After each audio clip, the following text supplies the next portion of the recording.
Hello, this video is going to be a demonstration of how to insert the chart into your natural selection lab, the evolution in rock pocket mice. So once you have your Google Doc open, you're going to insert the cursor wherever you want your chart to be. Then you're going to go to Insert, Chart, Column. Now this looks like a bar chart, but everything runs vertically. You'll notice it inserted a sample chart. This is just how you're going to start. To edit this, you're going to click the chart, come up to this linked chart options control, select the down arrow and open in the source. Now when you open in the source, it's going to open a new tab or window that will have a Google Sheet in it. That Google Sheet will be the data for this chart, and then it will also load in the chart itself. So as you're working on it, you can see it change. Now, obviously, we are working with dummy data here. This is where you will enter the real data in these areas for your lab.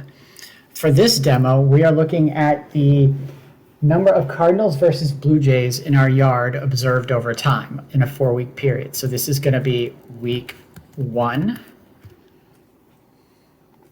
week 2, week 3, and week 4. Now, as I change that, if we scroll down, you'll see our chart has already been updated. Up here, we are going to have cardinals and blue jays. Now, in your lab, obviously, you're going to want to put in the real data that you have observed or counted. I am just going to leave these numbers here for demonstration purposes.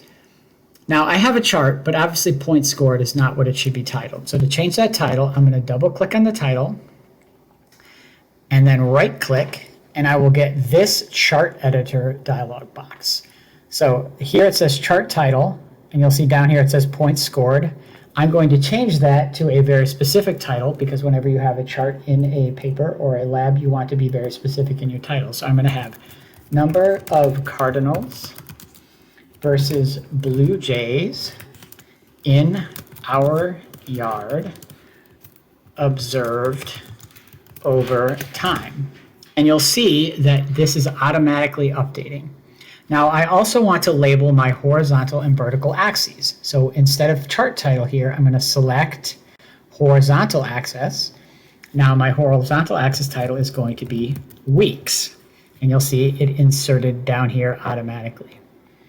My vertical axis title is going to be number of birds. And you'll see here, it is automatically updated. Now, I have my chart the way I want it. I'm going to go back to my Google Doc, and you'll see none of these changes have happened. All you need to do now is go to Update. By selecting Update, you'll see I now have the chart of the data that I entered on the Google Sheet. If I want to edit it again, I can just go back to the sheet, edit the data, come back here and update again. Or I can click here and again go to Edit or Open Source.